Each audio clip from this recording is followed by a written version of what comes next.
Two young men ultimately charged after asking for someone to call 911 to get help for their mother. We call! My mom is in her! Only on 4 tonight, body camera video of the incident, the family, and the Fairfield County Sheriff. Tonight, he is defending his deputy's actions. One brother says as he tried to get his mother to regain consciousness, he yelled for someone to call for help. That's when an employee picked up the phone. 911, where's your emergency? Las Margaritas, Canal Winchester, by Walmart. Okay, what's going on at Las Margaritas? Assault. There was an assault or something here, and the girl's passed out. That girl is an adult, Wanda Hudson, out for dinner with her sons on March 13th.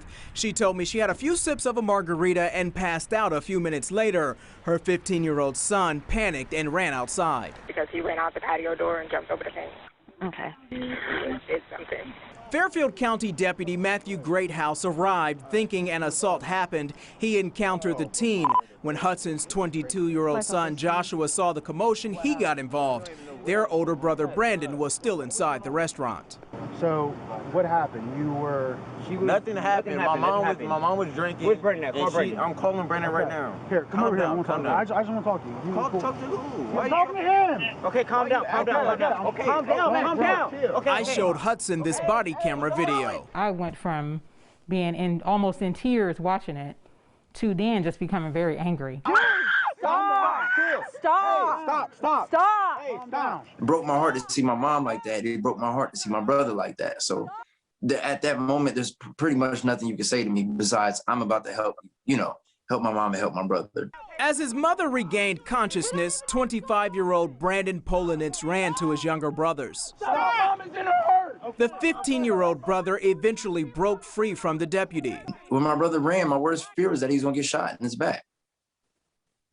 Or anything can happen. Throughout the 26.5-minute video, the brothers, their mother, and at least 2 witnesses tell responding deputies and officers multiple times what happened. His mom blacked out! They called for help! We call! My mom is in her! His mom passed out. That lady right there, she passed out over there. I went to the bathroom and I got really dizzy in the bathroom and fell against the wall. Once we got outside, I was the one that blacked out, but as I'm sitting there thinking, I'm like, even if this was an assault, how did we get here? Here included her 25-year-old son, Brandon, being handcuffed and placed in the back of a deputy's cruiser. A witness recorded this exchange. Listen, are you done? I got a second now? I'm sitting in the car handcuffed right now. And he ain't even do a And I ain't gonna call you to come do your job. Who slapped your mom? No, I slapped my mom to wake her up. She passed out, sir. That's making more sense now. I woke her up. Chill. And as I'm standing there asking the question, he's pushing me back, telling me to get out of the way, and wondering asking me for my ID. But not checking on her. More than 15 minutes into the video, someone got her a chair. I had one drink. I don't know what was in that drink. Then we see a medical responder check on her. What's going on? We were the ones that called for help, and yet we became the aggressors. Not the victims, we became the aggressors that night. But Sheriff Alex Lape says not so fast. He's defending his deputy's actions. He has an obligation to identify that person and to find out what's going on. I don't know how else he would be expected to do that other than to just let him run away. You mentioned the word de-escalation, but things were relatively calm until the deputy reached over to grab the younger brother.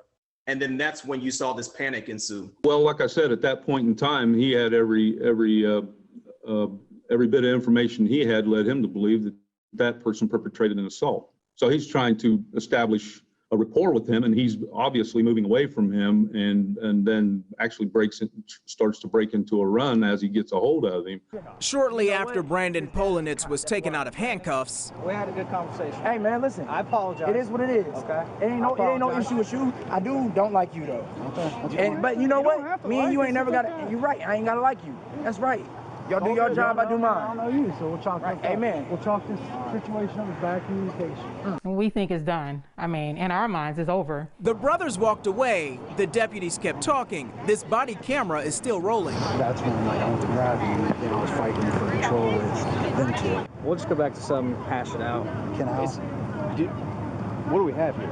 Nothing? No, because I mean, that's the thing. I mean, I want to they're DOC, disorderly conduct. A deputy told you, we'll chalk this up to bad communication. What did you think when you heard that?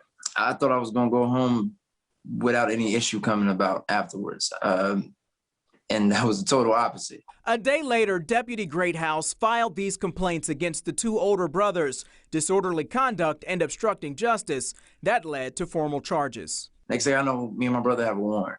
I mean, how do you explain that? Especially when, again, we called you. How do I get a warrant?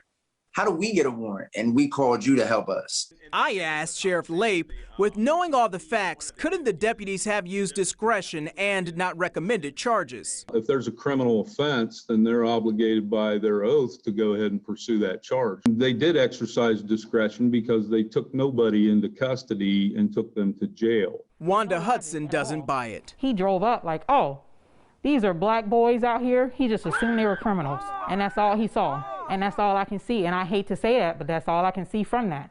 Again, I call for help. I end up in the backseat of the car. Nobody pays any mind to my mother. It was the people standing by that helped us out. If it wasn't for the witnesses, who knows what else could have happened out there. Thank God they showed up. The obstruction of justice charges turned into obstruction of official business. All charges were dropped last week. A representative for Las Margaritas says based on what he called the unusual situation, the younger brother running out of the restaurant, that employee called in the best information available. Now, on the issue of race, the sheriff said, quote, anytime Fairfield County Sheriff's Office deputies are interacting with anybody, it's not racially motivated. And we should mention to you Hudson there. She's a nurse. She went to the hospital to be checked out.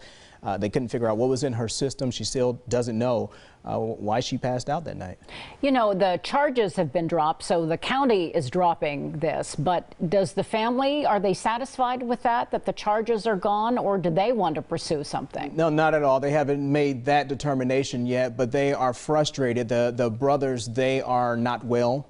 They are dealing with some trauma, especially the younger brother. So yeah, it sounded like he was the one who was really upset that night. That's right. Also should mention that the sheriff, he said there are a number of lessons to learn out of this, including for his deputies to keep an open mind that information isn't always accurate when arriving on a scene based on what's called. And then he also said he understands the emotions involved, but it's best that people can be calm in situations. Yeah, it's easy to say be calm, but when you're in the heat of it, it's tough. Hard to calm down.